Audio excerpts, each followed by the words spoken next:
Appositive নিয়ে আলোচনা করব। তো অ্যাপোজিটিভ হচ্ছে যখন দুইটা নাউন পাশাপাশি বসে একটা নাউনকে মডিফাই, একটা নাউন সম্পর্কে আলোচনা করে, তখন তাকে আমরা সেকেন্ড নাউনকে প্রথম নাউনটার অ্যাপোজিটিভ বলে থাকি। এক্ষেত্রে হচ্ছে গিয়ে সেকেন্ড নাউনটা প্রথম নাউন সম্পর্কে অতিরিক্ত তথ্য দিয়ে থাকে, যেরকম আমরা দেখতে পাচ্ছি এখানে mister Karim principal of my college. তো এই যে principal of my college, of our college, এটা হচ্ছে গিয়ে প্রথম নাউনকে মডিফাই করছে এবং এ সম্পর্কে অতিরিক্ত তথ্য দিচ্ছে।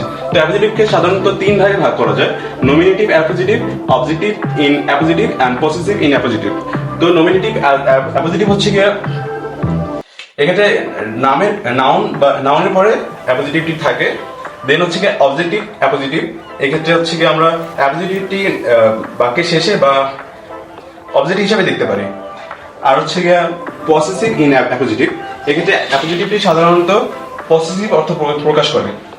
যেরকম এখানে আমরা দেখতে পাচ্ছি I have read Nazrul. Nazrul বলতে এখানে বোঝা যাচ্ছে হচ্ছে গিয়ে নজরুলের কাজ বা তার লেখালেখি, দ্য পোয়েটস ওয়ার্ক। হ্যাঁ, আর অবজেক্টিভ ইন অ্যাপোজিটিভ এক্ষেত্রে আমরা দেখতে পাচ্ছি we invited mister Rahman, great physician of Bangladesh. এই গ্রেট ফিজিশিয়ান অফ বাংলাদেশ এটা হচ্ছে গিয়ে মিস্টার রহমান সম্পর্কে অতিরিক্ত তথ্য দিচ্ছে এবং এটা এখানে অবজেক্ট রূপে ব্যবহৃত হয়েছে। সো এই হচ্ছে গিয়ে অ্যাপোজিটিভ। Thank you.